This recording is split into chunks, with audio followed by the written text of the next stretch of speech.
नमस्कार, मैं दीपक शर्मा और मेरे YouTube मंच पर आपका स्वागत। दोस्तों, 4 महीने पहले जिस बीजेपी की महाराष्ट्र में उल्टी हवा बह रही थी, आज अचानक उसी बीजेपी की आंधी चलने लगी। और सबसे बड़ा कमाल इस बात का है कि इस आंधी को, बीजेपी की इस आंधी को ना बीजेपी समझ पाई, ना विपक्ष समझ पाया, ना पत्रकार समझ पाए, ना फिर सेफोलॉजिस्ट समझ पाए। इस आंधी को सिर्फ और सिर्फ वोटिंग मशीनों ने महसूस किया, काउंटिंग करते समय, वोटों की गिनती करते समय। तो सवाल इस बात का है कि क्या महाराष्ट्र में वोटिंग के दिन कोई बड़ा खेल हुआ है? क्या महाराष्ट्र में हरियाणा मॉडल की तर्ज पर कोई गेम हुआ है? अब महाविकास अघाड़ी यानी इंडिया अलायंस के कई नेताओं ने, जैसे उद्धव ठाकरे और राहुल गांधी की टीम, इन्होंने आज काउंटिंग के दिन जिस तरह के चौंकाने वाले नतीजे आए हैं, इस पर बहुत से सवाल उठा दिए। खासकर काउंटिंग में किसी मैनिपुलेशन को लेकर शक जाहिर किया है। जिस राज्य में सबसे बड़ी बेईमानी हो गई है, इस राज्य की जनता बेईमान नहीं है। देश में बच्चों के एग्जाम के पेपर लीक हो जाते हैं, वहां हम क्या आंख बंद करके मशीनों पर, आंख बंद करके चुनाव आयोग पर, आंख बंद करके चुनावी प्रक्रिया पर भरोसा कर सकते हैं? आप बताइए। अब शिवसेना के संजय राउत कह रहे हैं कि उन्हें ये जो नतीजा है, आज का जो रिजल्ट है, वो स्वीकार नहीं है, कबूल नहीं है। पवन खेड़ा का कहना है कि इस मामले की तह में जाना होगा कि क्या वाकई ईवीएम यानी मशीनों को लेकर कोई ना कोई मैनिपुलेशन हो रहा है, इसकी जांच होनी चाहिए।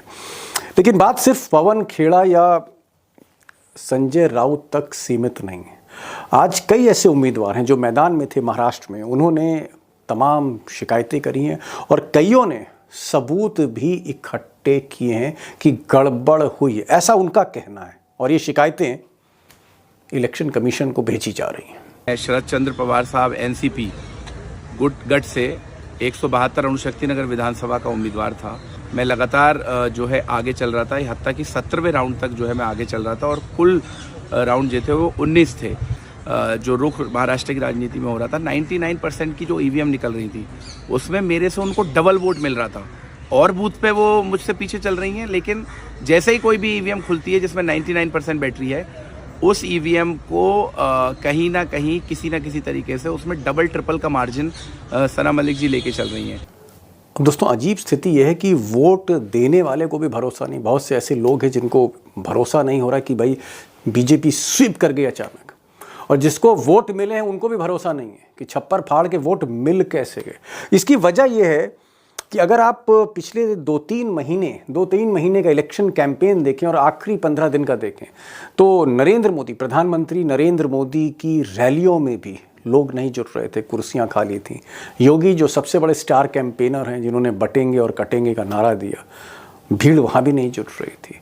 और नौबत ये थी कि बीजेपी को कहीं ना कहीं फाइट में आने के लिए लड़की लाडली बहना योजना शुरू करनी पड़ी, पैसे बांटने पड़े। और पैसे बांटने का जो सिलसिला था, वो बीजेपी के जनरल सेक्रेटरी विनोद तावड़े, वो भी उसमें शामिल थे, रंगे हाथ पकड़े गए कैमरे पर।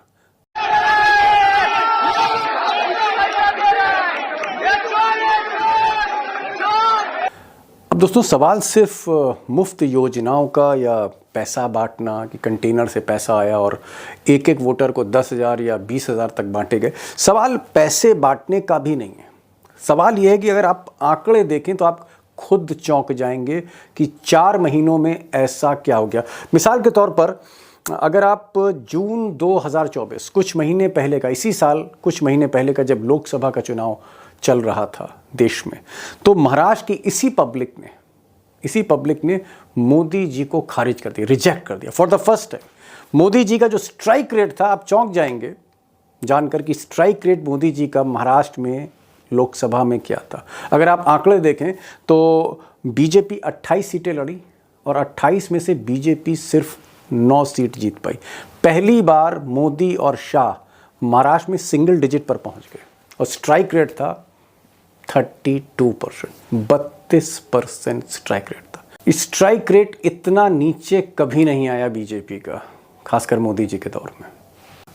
तो कहाँ स्ट्राइक रेट 32% था और आज जो स्ट्राइक रेट आया है, वाकई उसने चौंका दिया। 2024 के विधानसभा चुनाव में बीजेपी 148 सीटें लड़ी।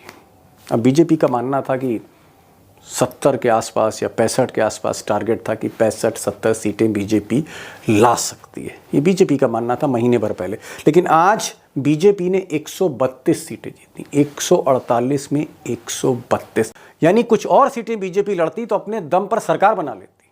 और स्ट्राइक रेट कहाँ 32% था 4 महीने पहले, और आज यही स्ट्राइक रेट 89%, ऑलमोस्ट 90 टच कर रहा है।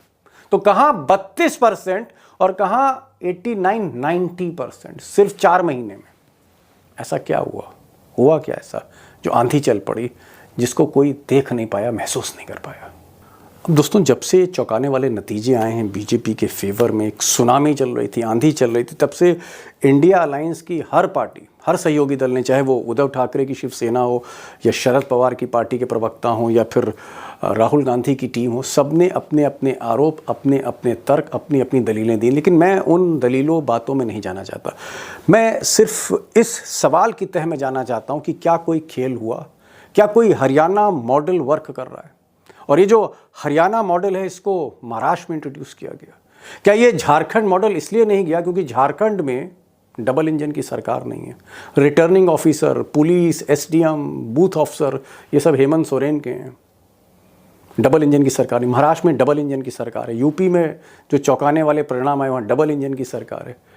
ये क्या वाकई कुछ खेल हो सकता है या कुछ और मामला है? क्या इसके पीछे कहीं ना कहीं सिर्फ पैसे का ही खेल रहा, या फिर बीजेपी ने कोई और एक्सरसाइज करी? क्या किया? क्या इसके पीछे खेल है? What is the game behind this result? दो खास मेहमान और दोनों ही एक्सपर्ट हैं। अशोक वानखेड़े टाइगर, जो महाराष्ट्र को पिछले 3 महीने से वो दौरे पर थे, एक एक सीट पर उन्होंने जाके रिपोर्टिंग की है, अशोक वानखेड़े टाइगर होंगे। हेमंत अत्री, क्योंकि वो नेशनल पॉलिटिक्स कवर करते हैं और इलेक्शन कमीशन को उन्होंने बहुत करीब से देखा है, मैंने उनको भी आज इनवाइट किया। इन दोनों को सुनिए, क्योंकि सवाल वाकई बहुत बड़ा है कि क्या कोई हरियाणा मॉडल तैयार किया जा रहा है? क्या हरियाणा मॉडल तैयार किया जा रहा है? और हरियाणा मॉडल का मतलब क्या है? देखिए, इसको समझने की कोशिश करिए। सीधे सीधे लोकतंत्र और चुनावी प्रक्रिया से जुड़ा